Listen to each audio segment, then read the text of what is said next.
Bombay. She telephoned home to find out what was going on as an aunt called her about the affair. Rosa's best friend Atmika Shetty came home to inquire, perhaps lend a ear. They had finished their BA exams and awaited results. Atmika said, "Rosa, we have been friends since kindergarten, and I'm here just to be with you. I will listen if you want to talk." They always spoke in Kannada. Rosa didn't tell her much. There wasn't much to be told. Luke, 2 years Rosa's senior, and also a 400-meter champion, along with another athlete, went to Subha's shack and threatened him. As the shadow of disgrace fell upon the home, Tobias and Celine kept to themselves. They hardly ventured outdoors and contemplated their next move. Tobias worried about Rosa, her self-esteem and her future. He wasn't sure how to address the problem. He took time to study the situation. Celine was agitated. She preached to Rosa, condemning her at the dining table every time she had an opportunity. Neighbors and relatives speculated and came up with theories of their own. Celine was hopping mad when she heard from a distant relative from a distant land that her daughter was carrying Vishwa's child. Grandma Rosalind had a hearty laugh. People are jobless. People can see what has happened. They aren't jobless, said Celine. It's okay if she doesn't become a doctor or an engineer. Grandma said something to that effect and called out to Rosa, "Come and help me with the pickles." Finally, it was decided to send Rosa away for some time. Tobias was in a tender state at a separation. He hid his feelings, never questioned her, and felt helpless looking into her sad, doe-like eyes. "You can return after a short while," he said. As the Angelus was recited, he mumbled the prayers softly. She sought his blessings and with a lump in his throat said, "God bless you." Rosa went into her grandmother's room. Grandmother put her feeble hand over Rosa's head saying, "God will be with you and I will pray for you." She smiled. "Now smile for me." Rosa couldn't stop crying, but managed to smile through the tears. She kissed Grandma's long, perfectly shaped fingers and held them for a moment. Grandma Rosalind saw much of herself in Rosa and said, "Your fingers are more beautiful than mine." She gathered a bundle of rupees from her bosom and handed it to Rosa. I won't be requiring it," said Rosa. "It will bring you good luck." With her thumb, she made the sign of the cross on Rosa's forehead. It was hard getting by inquisitive neighbors. Shefto the dog rested his paws on a white kurta, preventing her from leaving. The home had brought some happy memories, but leaving home engulfed her with raw emotions. The dog ran behind the auto rickshaw, drenched and howled till the three-wheeler climbed the muddy slope. From the bridge, Rosa took a look at a tiled rooftop. From the tall trees seemed to be waving their goodbyes to her. As she boarded the bus, she turned to her father, her eyes brimming with tears. "Da, please tell Mommy I didn't do anything wrong," she said softly. Thank you. New television show that I just started again. And so it was a kind of a pleasure really when Leslie said, "Would I do this?" So I thought, okay, let me try, okay? So please excuse any mistakes that there may be, anything that we say that's not acceptable. I'm sure you will understand. It is a first time for me. So Leslie gave me a copy of his book, and it was so simply written, and I could just about manage one chapter every night. And it was really pleasant reading.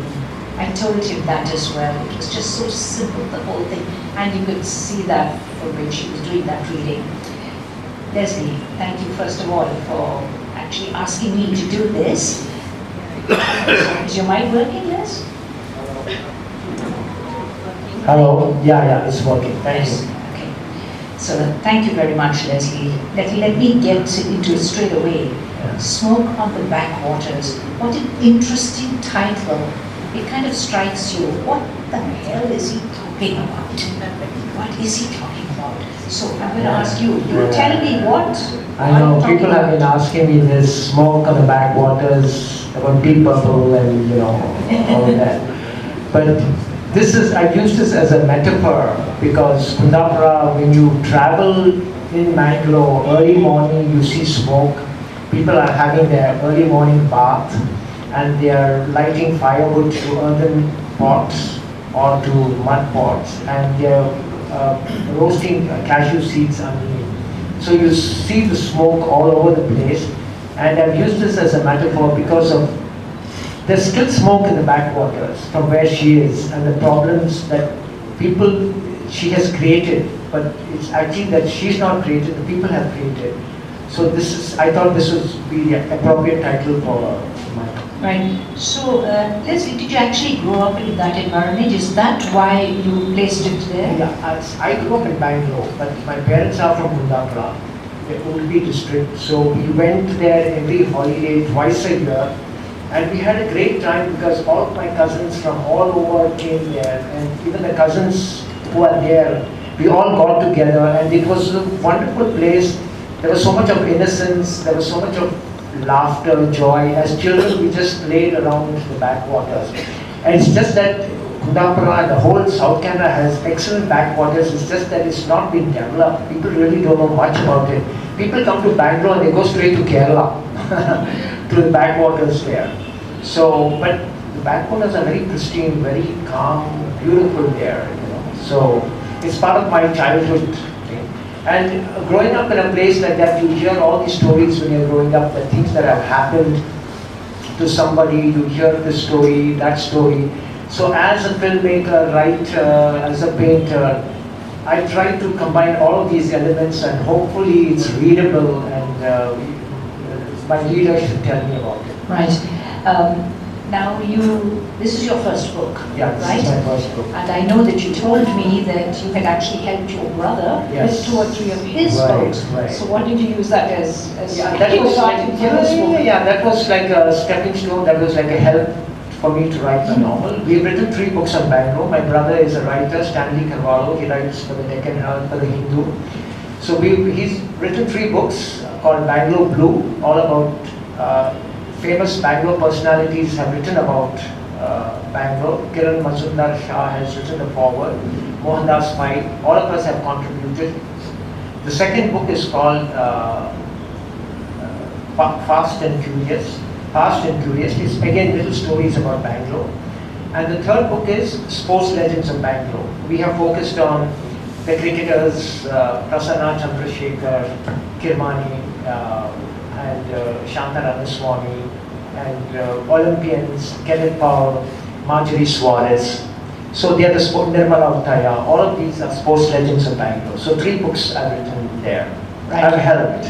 But I'm not counting those 3, right? Yes, I'm looking at this as your first book. Yeah, this right? is my first book. Yes. And you actually published already in Bangalore. Yeah, we had a great launch in Bangalore. It's been published. I'd love to thank my publisher. He's Chennai based. Harry, where are you? Big round of applause to you. There he is.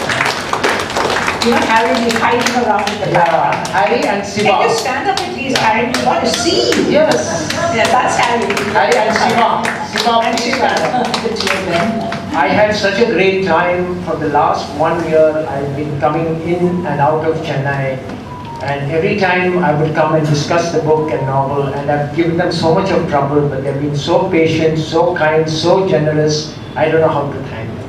How is the book done in Bangalore? It's doing well. He's a small publisher, I'm a small writer. So we're taking it city by city.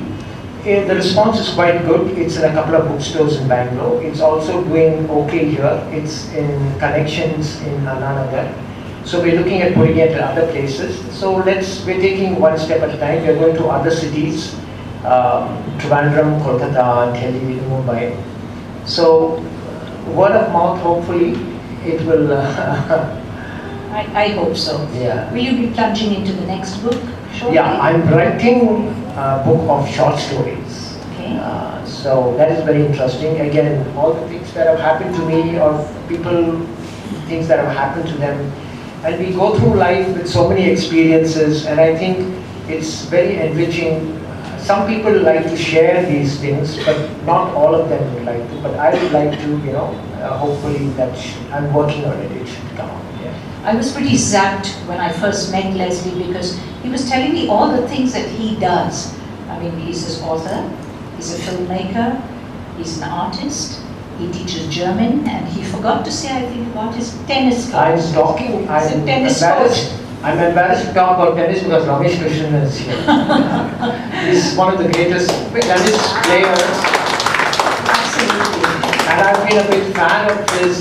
For 10 years in the US, 9 years, I watched all of his matches, and I'm trying to tell him today, I watched his 5-set match against Nuno Marques of Portugal, and he was down 2 sets, but he came back and he won that. Then he played against Andrei Chesnokov. I saw that match too. And twice pre-quarterfinals with Stefan Edberg, and once with Emilio Sanchez in the far-off court. I hope you remember all that. He's forgotten it.